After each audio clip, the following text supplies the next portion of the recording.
தோசை மாவ விட கடலை மாவு ரொம்பவே ஹெல்த்தி தாங்க. ஆனா நம்ப கடலை மாவு வச்சு பொரிச்சது, அதாவது பஜ்ஜி, போண்டா இந்த மாரி செய்யறதுனால கடலை மாவு நெறைய வாங்குறதில்ல. இந்த வாட்டி பசங்களுக்கும் கொஞ்சம் ஹெல்த்தியா பண்ணலான்ட்டு கடலை மாவு வாங்கியிருக்கேன். கடலை மாவு பார்த்தீங்கன்னா, 1 கப் எடுத்துட்டு, மிளகாத்தூள், மஞ்சள் தூள், அப்புறம் ஓமம், பெருங்காயம் கூட போட்டுக்கலாம். டைஜஷனுக்கு தான் அது. அதுக்கப்புறம் வந்து உப்பு, தேவையான அளவுக்கு உப்பு. இது சேர்த்துட்டு, இந்த 1 கப் மாவுனா 1 கப் தண்ணி தேவைப்படுது. அத ஊத்தி நல்லா கொஞ்சம் லம்ப்ஸ் இல்லாம மிக்ஸ் பண்ணிட்டு, தோசை மாவு பதத்துக்கு கொண்டு வந்துரணும். எப்பவுமே வந்து ஃப்ரெஞ்ச் டோஸ்ட்டு தான் செய்வேன் பிரெட் வச்சு. எப்பயாவது தான் இந்த பேசன் டோஸ்ட்டு செய்வேன். இன்னைக்கு வந்து உண்மையிலே மெனக்கெட்டு பேசன் டோஸ்ட்டே செய்யலாம் அப்படின்ட்டு. ஏன்னா ஃப்ரெஞ்ச் டோஸ்ட் அவாய்ட் பண்ணிடலாம், சுகர் அவாய்ட் பண்ணிடலாம் அப்படின்னு சொல்லிட்டு தான் இந்த ரெசிபிய சூஸ் பண்ணேன்.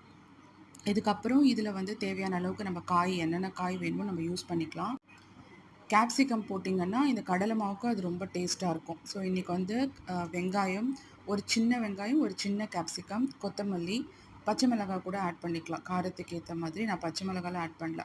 இது எல்லாத்தையும் நல்லா கலந்துட்டு, அதுக்கப்புறம் நம்ம டோஸ்ட் போட்டு எடுத்துற வேண்டியது தான். இந்த வாரம் ஆக்சுவலா வந்து அவங்களுக்கு பசங்களுக்கு இந்த மாரி பேசன்ல ரெசிபீஸ் செய்யலான்னு தான் நான் யோசிச்சு வச்சிருக்கேன். ஏன்னா, அது வந்து ஹை புரோட்டீன் முக்கியமா. இப்பல்லாம் வந்து ஏகப்பட்ட அதாவது ஹை புரோட்டீன் டயட் எடுங்கன்னா, நம்ம பசங்க வந்து சாம்பாரு, பருப்பு, சுண்டலு எதுவுமே சாப்பிடுறதில்ல. அதுக்கு வந்து இந்த பேசன் வந்து ஒரு ஹெல்த்தியான ஆப்ஷன். இதில வந்து நம்ம டிஃப்ரெண்ட்டான ரெசிபீஸ் செய்யலாம்.